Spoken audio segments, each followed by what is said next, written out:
Welcome to Chawla's Kitchen.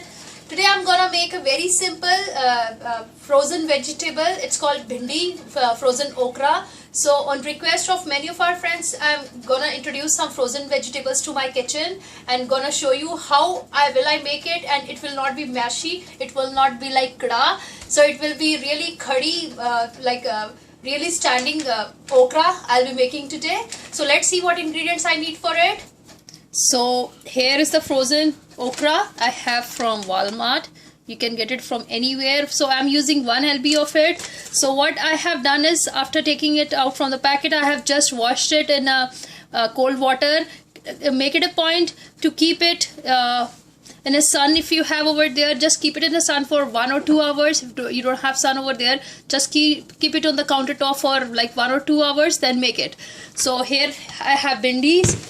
Here I have around 1.5 medium-sized onion cut into lengthwise. So here I have some jeera, that is cumin seeds, some coriander seeds. My mother loved to use coriander seeds more than jeera cumin seeds. That's the reason I am gonna use this, and it adds crunch to this recipe. Some condiments like salt, garam masala, some red chili powder, some turmeric powder. It's optional. You guys can use green chilies also. I'm avoiding it, with some lime over here. So let's get started.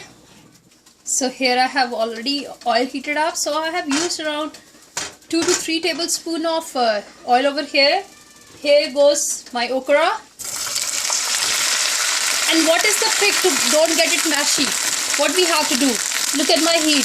We need to cook this okra on a really high heat, and have to stir this, and we don't have to go off the stove. We have to be on the stove, and we will cook it, and it would be like crispy bhindi over here. So here are my okras in my kadai, in my wok. So heat is on high heat. So let it get cooked for like 5 minutes. Then we will just stir this. So look at this, my bhindis, it's really getting spluttered. So we need to cook this, keep an eye on it, cook it on a high heat, and stir this way. Just toast it this way.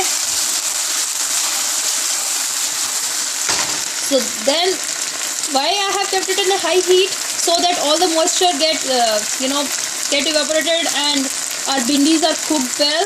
It really gets crispier. So it takes around 10 to 15 minutes to get it like crispier. Look at the color over here, it's brownish. It's really getting crispier. So, and make it a point, don't add onions or any salt in it before getting this cooked, because if you will put salt, it will again lose moisture. We don't want. We want all the moisture to get absorbed. So stir this way. So here, look at the bhindi, look at the okra. Isn't it looking beautiful, brownish in color? So I have really done toasted this way in between, and it took me around 10 to 12 minutes, and my heat is on high heat from last 10 to 12 minutes.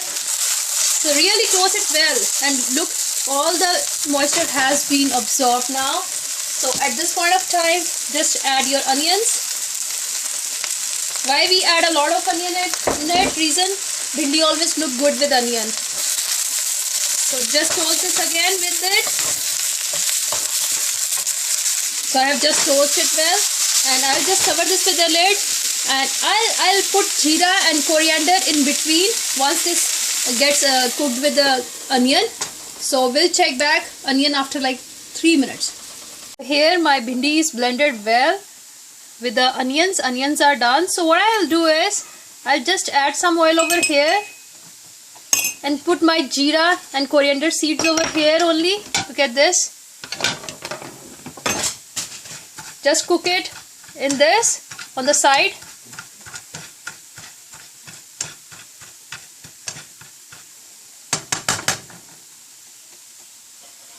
And then we will add our masalas with some turmeric in it.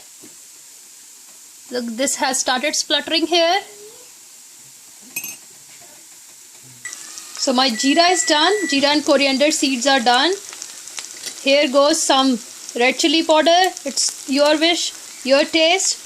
I just add a pinch of it. Some haldi powder, that is turmeric powder. some garam masala in it. Just a half teaspoon of garam masala and a half teaspoon of salt. So just mix everything together again. So here goes a lime, lemon, whatever you like to use. It's totally your wish if you want to add it. I like it somewhat sour. That's the reason I add lemon at the last. Just stir everything together again.